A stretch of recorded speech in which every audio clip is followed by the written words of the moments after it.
To get it from the mud to build from the ground. You're a man of your word. 100%. I remember even too. Being a man is hard. Piece of shit, Papoose.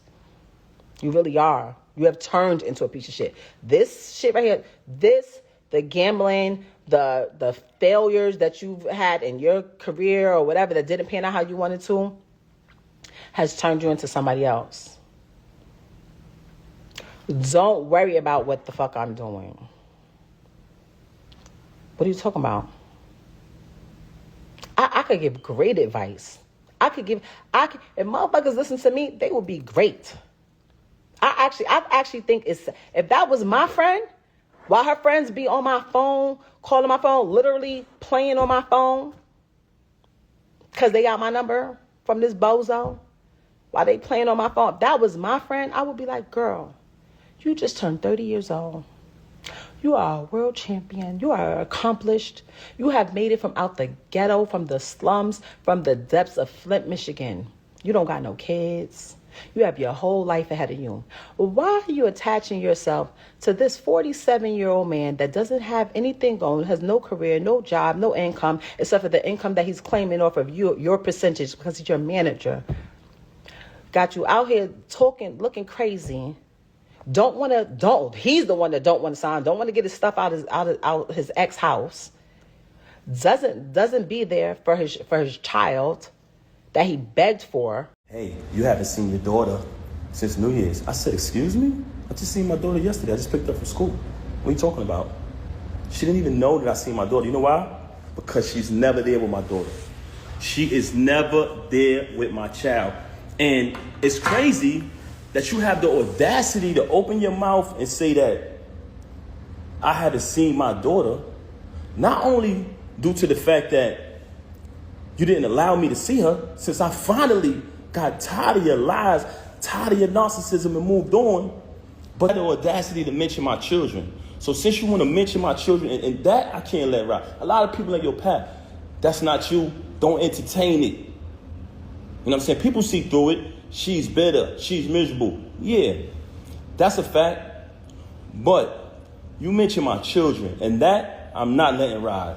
So with that being said, you abandoned my child for days at a time. Knowing she had to go to school the next day, knowing I had to go to work the next day, since you want to get up on you and say, oh, you don't have a job. Because when I got the executive position at TuneCore initially, knowing I had to go to work the next day, knowing my daughter had to go to school, you stayed out with the lane. You stayed out with the lane. You want to talk, and you stayed out with the lane while your daughter was crying for you. Tears. Also, she wanted to talk about all of this money talk and all of this and what I don't got and what I got. Since I met her, I have written 90% of the rhymes that came out of her mouth. And with me saying that, I want to say this to y'all. Anyone who has an iPhone, you know how iPhones work. When I was younger, I used to be able to write rhymes in my head, create rhymes in my head, and remember them. Just like that. As time went on, I got a little older, I started to write rhymes in my email draft. Now, if you have an iPhone, you go in your email draft.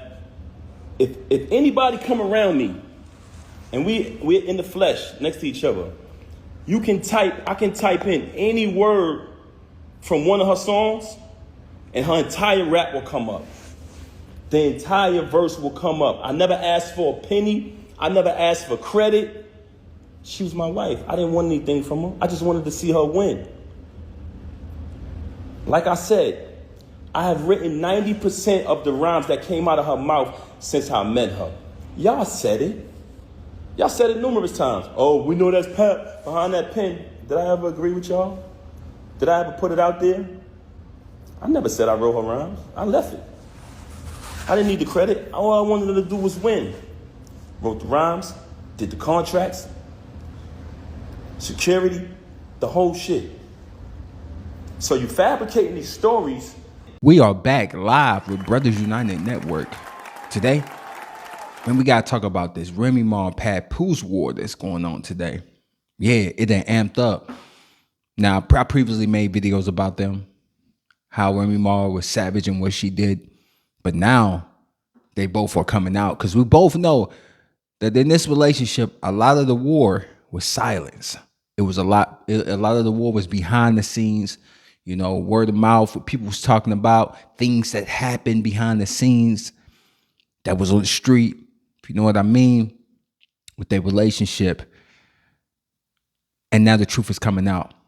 Now, both of them have expressed their sides of the story, as you can hear if you understand.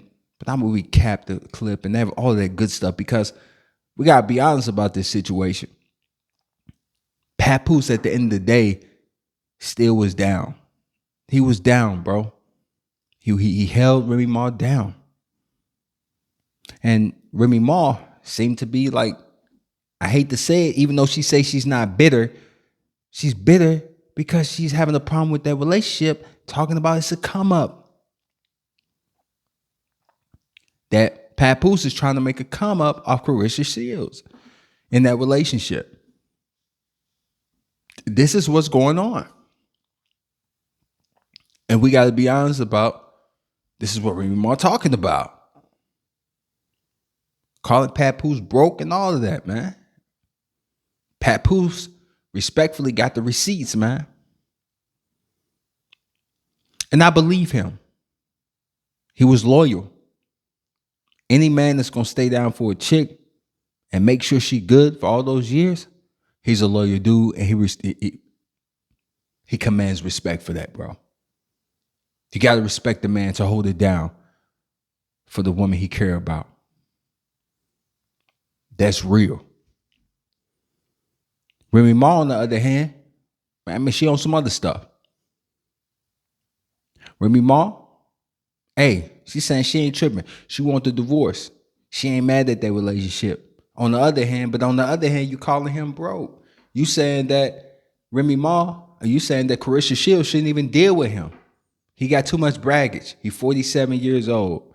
He got kids. That sound like you saying that she shouldn't mess with Papoose. Why do you care when you saying you don't care? Do you care or do you don't care? You sound like the typical bitter woman to me. I won't call you a baby mama. Well, I can't call you that. You was married. But it didn't work out between you and Papoose. It still seemed like you bitter. It still seemed that way. Because you're calling it a come up, that relationship. What do you care? See, if you moved on, if you happy, man, you wouldn't be tripping off that relationship. You wouldn't even care. It's the fact of the matter that you're not happy that you care. It's the fact of the matter that you're not happy that you're telling this man, or you saying Carissa Shields should move on, that she can do better. Why do you care whether Carissa Shields can do better or not? If you don't care. This is the problem.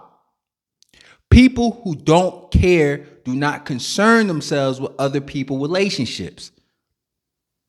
Sound like to me the tired old story that you women, some of you women do, when the dude don't want you no more, you get mad, you want to sabotage his life instead of living your life.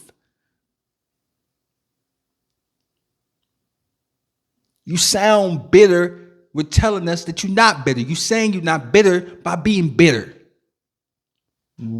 Make it make sense. Because it don't. And we got to be honest about this. We do. I got to put some respect on Papoose. Because what he said, that she cheated on him in the past, but he decided to stay in that relationship because that's what you do in marriage. Do better or worse, through sickness and health. This is what you do. He tried. And she embarrassed him with the easy to block. And see, that relationship, like I said in the past, was held up to the Most High because there was this black couple that was like down for the world to see. That was the example.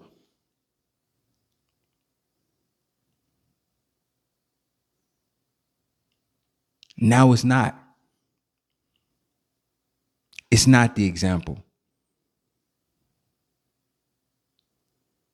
Remy Ma, you told us you're not bitter. You told us you didn't want to speak out and say what you said. But you need to go back and replay your video because you sound bitter. Calling Papoose a come up, trying to make a come up on Carisha Seals. You sound like that you're saying that Carisha Seals is getting used by Papoose. It sounds like you're concerned about their relationship when you're telling us that you're not. See, that's why I'm on Papoose side. Because he was a good man. You see how she started talking about, oh, he has a son, that he want another son. And you may not know this, but he has a son that he not agreeing with his sexual preference.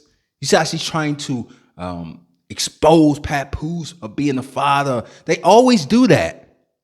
When things don't go their way, they want to say you're a horrible father. You're a horrible human being. That irritates me. It does. And they want to commence to try to destroy your life.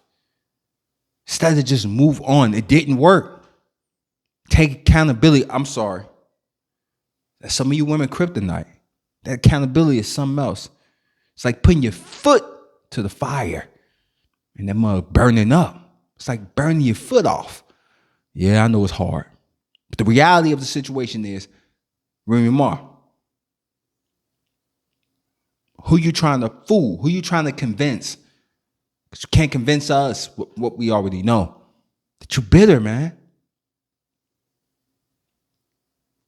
You're bitter. Because you sound bitter. When you start downplaying their relationship, that's their relationship. If you truly moved on, you would not be concerned with their relationship. You see, the thing is, all due respect to Papoose, once again, what they always do when the relationship don't go their way, it don't work out. He's a deadbeat. I'm always here with my kid. He's this and that. It's always that same tired story. But when he was there, he was the great father. But now he's not there and the marriage didn't work out. He's a horrible human being. It's like these women go by the same script no matter how successful, how known they are. It's the same script. Stop trying to convince us that you moved on and convince yourself first.